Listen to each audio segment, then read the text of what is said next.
প্রথমবারের মতো কিন্তু শেখ হাসিনা পলায় নাই। এটা শেখ হাসিনার তৃতীয়বারের পলায়ন, এটা আপনারা ভুলবেন না। কাজে শেখ হাসিনা যে বলে না হাসিনা পালায় না, হাসিনা পালানোর জন্যই জন্মেছে। হাসিনা পালায় না মানে কি? ও বারে বারে পালায়। ও তো পালাবেই, ওর জন্ম হয়েছে পালানোর জন্য। প্রথমবারের মতো কিন্তু শেখ হাসিনা পলায় নাই। এটা শেখ হাসিনার তৃতীয়বারের পলায়ন, এটা আপনারা ভুলবেন না। ইতিহাস সঠিকভাবে আমাদের সবার জানতে হবে। 3 বার পালিয়েছে শেখ হাসিনা, এটা তৃতীয়বারের পলায়ন। 3 বার, প্রথমবার কবে পালিয়েছে?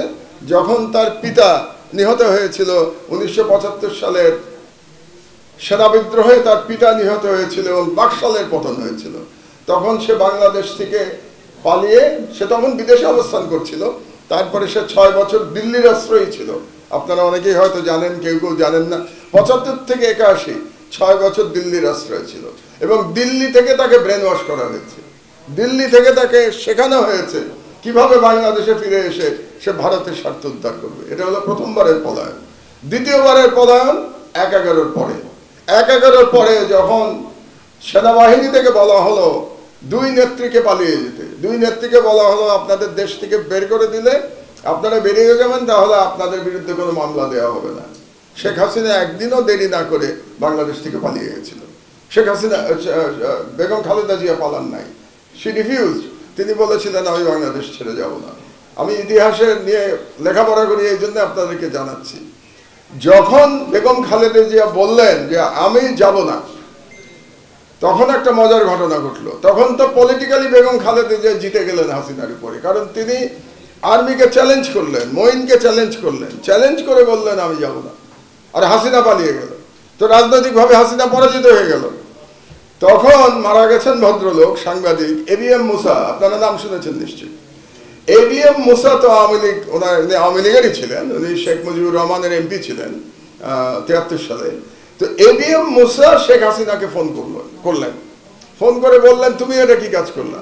তুমি পালিয়ে গেলা, খালেদা জিয়া থেকে গেল, তো তুমি তো রাজনীতিতে আর ফিরতে পারবে না। কারণ খালেদা জিয়া বলবেন যে উনি সাহসী, উনি আপোষ করেন নাই, উনি আপোষহীন, যে কারণে খালেদা জিয়াকে আপোষহীন বলা হয়, যে উনি ফিরবেন না।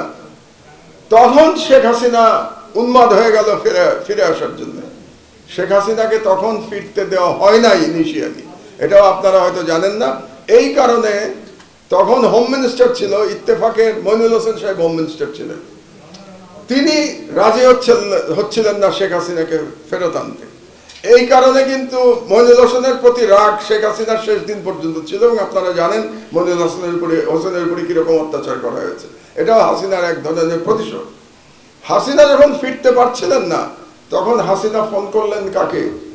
প্রণব ব্যানার্জিকে, প্রণব বাবুকে ফোন করলেন। প্রণব বাবু তখন ভারতের পররাষ্ট্রমন্ত্রী। প্রণব বাবুকে ফোন করে বললেন যে আমাকে তো আসতে দিচ্ছে না, এখন আমি না আসলে তো রাজনৈতিকভাবে আমি জিরো হয়ে যাব, তো বেগম খালেদা জিয়া হিরো হয়ে যাবে। তখন প্রণব মুখার্জি ফোন করলেন মঈনকে এবং মঈনকে বাধ্য করলেন যাতে শেখ হাসিনাকে ফিরে আসতে পারে। এটা হলো দ্বিতীয় পলায়নের কাহিনী। এবার হলো তৃতীয় পলায়ন। কাজে শেখ হাসিনা যে বলে না হাসিনা পালায় না, হাসিনা পালানোর জন্যই জন্মেছে। হাসিনা পালায় না মানে কি? ও বারে বারে পালায়।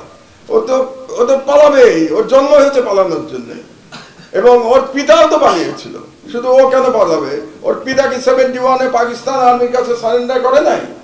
সারা বাংলাদেশের জনগণকে রেখে শেখ মুজিব পাকিস্তান সেনাবাহিনীর কাছে আত্মসমর্পণ করেছিল নিজের জীবন দিয়ে, এবং শেখ মুজিবের পুরো পরিবার নিরাপত্তা পেয়েছিল পাকিস্তান আর্মির কাছে।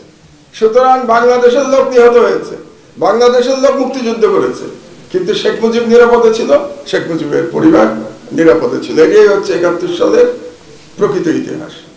এবার সে পালিয়েছে। আমরা কিন্তু চাই এবার পালিয়ে তাকে বাঁচতে দেওয়া যাবে না, এবার তাকে ফিরিয়ে আনতে হবে, ফিরিয়ে তার বিচার করতে হবে।